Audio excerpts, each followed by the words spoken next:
Had a couple questions from YouTuber Orlando. He wanted to know if I could go over the H2O wireless plans. He's thinking about switching, but he wants more information. Well, Orlando, I have talked about H2O wireless a bit. I did an H2O wireless review on smartphonematters.com back in June of 2014. That may be a little bit out of date, but I suggest you check that out. And I also did an update in November of 2016. I have an article on smartphonematters.com, and I also did a YouTube video about it. Check out the comments on YouTube and on those articles on smartphonematters.com, and you can see what other readers and viewers are saying.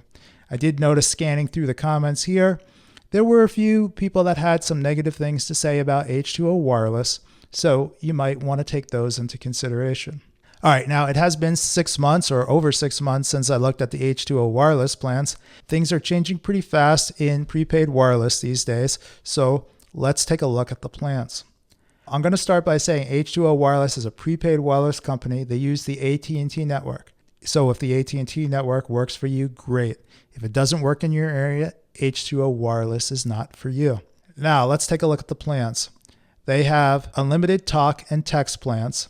These plans include unlimited 2G data after you used up your high-speed data. They have a 3 gigabyte plan for $30, an 8 gigabyte plan for $40, a 10 gigabyte plan for $50, and a 12 gigabyte plan for $60.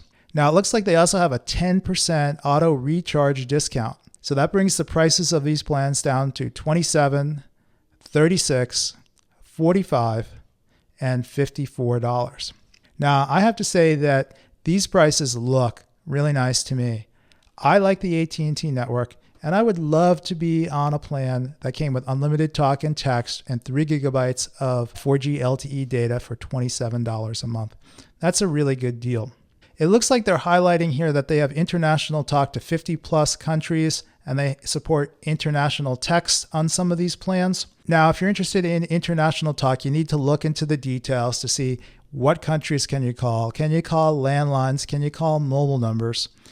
And then I also see here that they're saying that they're applying free international talk credit. With each of these plans, you get a different amount of international talk credit. I don't do too much international calling myself. So if you're interested in international calling, just make sure you go through and understand the details. All right, now I said I would love to be on a plan that had unlimited talk and text and 3 gigabytes of high-speed data on the AT&T network for $27 a month. The issue for me with Total Wireless was that it doesn't support MMS picture messaging and group text messaging on the iPhone. Now, MMS picture messaging is the standard that phone companies use to be able to send and receive pictures between the different phone companies. And that's the same for group text. Group text messages also use the MMS standard. I'm not talking about things like iMessage with the iPhone, which use your data connection, and I'm not talking about any kind of messaging services that use social networking apps. I'm talking about just MMS picture messages and group text. The issue on the iPhone is that anytime you put a SIM that uses the AT&T network into an iPhone, the phone automatically hides the APN settings. And this makes it impossible to go in and set up the APN correctly for MMS to work. You are able to install something called a carrier profile on the iPhone that you would download from the H2O wireless site, and that sets up the APN so that your data connection works. Unfortunately, it doesn't set up the APN so that MMS works. All right, so this was just going to be a quick update for today. Hope that helps you out, gives you some things to think about. Make sure to check out those other articles and videos.